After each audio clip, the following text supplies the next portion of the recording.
the other project.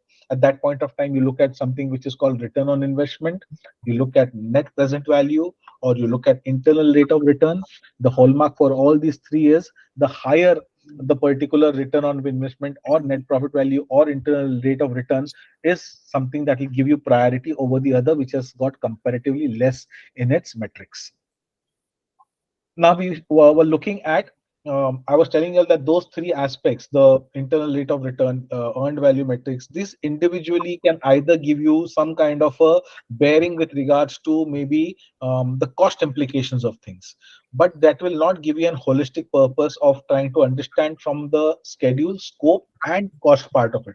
Because whenever you're analyzing something which you are going to prioritize, which is going to be profitable, you will have to look at it from all aspects. You'll have to look at it whether from a scope, schedule, and cost perspective, you are inculcating all these important criteria and then calculating and simulating what the result is, and then going to make a certain decision. So for that, what we use practically is called a earn value measure. So in an earn value measure, what you basically do is it's a kind of a graph which tries to assess an S-shaped kind of a curve, which is basically drawn upon an X and Y matrix, where the X matrix denotes time and the Y matrix will denote the scope. So let's look at the one right at the left, where we are looking at ABC project progress. Here you are seeing that the time January to October in the x-axis is marked with the scope points from 0 to 3000 are the scope value points of the scope in the y-axis. And you see at the right, we have also added the budget to it. So here, what you are attributing when you are measuring the scope of the actual spend that was done and the scope that was built, your actual spending that you are seeing, which is in black, is marking how your actual spending was planned. And with regards to the scope that has been built is your current state, your current value that you have built with regards to the scope that you have created. So what do you see here is your scope, and with regard, Sorry, can you increase? Can you slightly increase the size of this one, please? let me try. Yeah, just at the bottom you can increase, zoom it a little bit. Is it possible to zoom here for me? But let me see. Yeah, on the presentation. Just give me a second. I'll just Ah, see. yeah, yeah, sure. Yeah, yeah. On the It- bottom. what we can do is press control and move the mouse, it will enlarge. Wait, let me just check because I am relaying this to you all. So this is the. Sriram can also do that. Just click the Yeah, presentation. yeah, I did that now. Yeah, yes. You should be able to do it here. Yes, yes, yes, yes. Are you able to see it? Yeah. Yeah, yeah, now it's okay. Yeah. Sorry. Okay. So where and the left one that we are seeing at this point of time, just give me a second.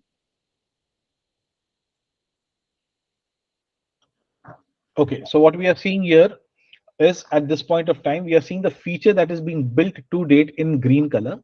And here we have a familiar spending line shown in the black, which is being tracked against the dollar scale on the right of the graph, which you are seeing. We also see that the green line for the completed scope, which is being tracked against the story points, which is the scale on the left. So you are tracking the scope with the time and also with regards to the budget. So here you are seeing how this graph is helping us look at the progress from all the three verticals, that is of scope, schedule, and cost. Now let us look at Actually, the one in the right. Yeah, sorry. So the scope value, right? yeah. Uh, how we arrive the scope value against the cost? So This how do scope we value, quantify this? right. So the scope value is the budgeted one. This is the scope value which we have ascertained in our scope baseline, what we thought we will be asserting. Okay. Oh, okay. So let's say that the $1,000 is Yeah, the value. Are we saying right. that 500 is the scope value for the $1,000? It's a preset value. The preset value, yes, with regards to that black line that you are seeing, Mhm. that is Yeah. the actual spending that you want to basically do. Again, this is something which you are analyzing. You are analyzing at this point of time.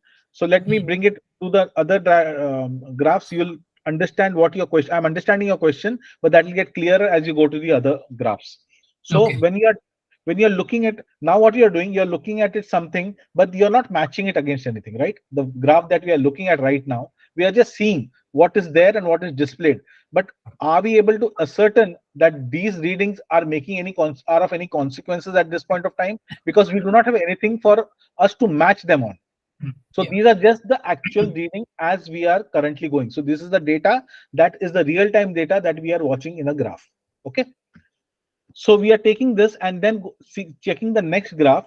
In this next graph, what we are seeing, we are basically adding the functional areas of the project. If you see, there are functional areas like reporting, SAP interface, forecasting, billing, contracts, sales, stock, and configuration, which is added here. So there is a new attribute that we are adding here. And what does that show? With this new background in place, we have a little bit more of information. We can see now that just over 1,000 points worth of functionality has been completed. Okay. I am able to see what, according to the scope that we have built, the green line shows that around 1,000 points of functionality has been completed, but also the configuration and the stock component of the system have been built. We are finished with the configuration and the stock component because your scope line, green line, shows that you already crossed that and currently you're on the scale, on the sales. Are you able to determine that? Your green line has crossed the configuration line. Yeah. It has crossed the stock line. Yeah. And now it is in the sales line. So by that, we can see that apart from the 1,000 points worth of functionality that we have completed, also the configuration and the stock component of the system have been built. And the team is currently working on the sales piece. Also, we can easily see that the scope was added at the sales portion in the system in the month of February. You can see that when you're looking at the component there, you're seeing a step. Are you able to see a step when it is coming to the contract? Look at contract, look at all those things. They are showing some kind of a step. You see sales, that line is straight. You see the configuration line is straight. But when you're seeing the sales line, you're seeing a step up in the month of February. Can you see that? Yeah. Right. So what it is trying to denote is that there has been a new scope which is added in the month of February in the sales. Also, we can see in the sales, is it? Because the step up is on the stock, right? No. The first line is configuration. Second line is stock. Third line is sale. Sales. Okay. So since this change increased the total scope, also you're seeing the other functional areas also are reflecting that step up.